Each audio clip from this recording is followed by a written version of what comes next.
In 1992, the country was open to multi-party elections and Jerry John Rawlings hit the campaign trail as the presidential candidate for the National Democratic Congress. The NDC has a vision of social development, economic justice, integrity, and accountability. As he spoke on the podium, this country is not going back. She's moving only forward. It was clear that JJ was still a man of the people. He continued to hold true to his beliefs that enabled him to rise up against the economic injustice of the 1970s. When we took over the reins of the economy, ladies and gentlemen, I thought so. Places like that were dead. AGC was producing what? Half or one-third the current volume. One-third the current volume. We have triple AGC's goal. When we started off with nothing but one thing, the truth and integrity. The truth and integrity. And this is what has brought this country out of the darkness. Now that we are beginning to see the light, with the responsibility and the duty of accomplishing what we set out to do we want to see the clock turn back? Do we want to see the clock turn back? After 58% of the population voted JJ for president, he was sworn in on the 7th of January 1993 to become the first president of the Fourth Republic. In 1996, President Rawlings and running mate Professor Atta Mills were on the road campaigning for re-election, which they won. This victory is not a victory to sleep, it's not a victory for laziness, but it's a victory to work even harder.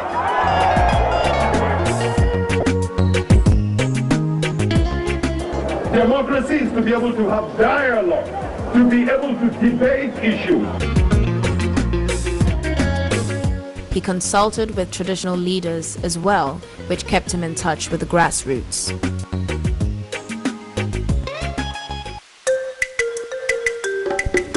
During Jerry John Rawlings' tenure in office, a mausoleum was built in honor of the late Osajifo Kwame Nkrumah.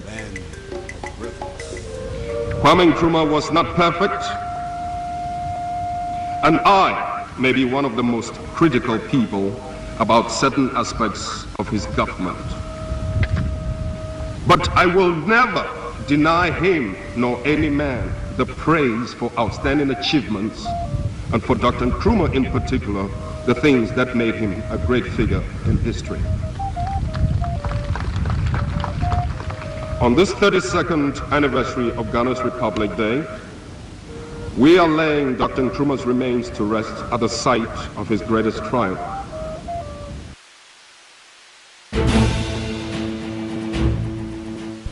After 7 years of fighting in Liberia, stability was returned after Ghana contributed troops to a multinational force created to end the conflict.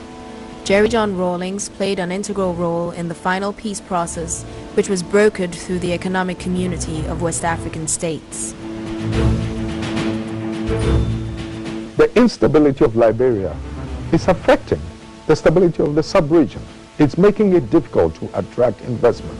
It's making it difficult, to improve the image of Africa. So I'm suffering, not indirectly, directly, both through the contribution of my troops to bring about stability and through the fact that, look, it's creating a wrong perception of Africa. So we have a moral obligation to do what we can to bring about the necessary stability, because we're all being judged, all of us, despite the efforts we're making.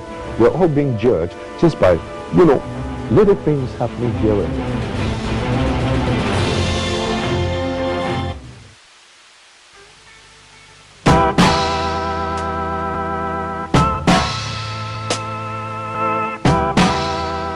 The hard work of the 1980s built a strong base for Rawlings to go to many countries to promote the good name of Ghana for viable foreign direct investment.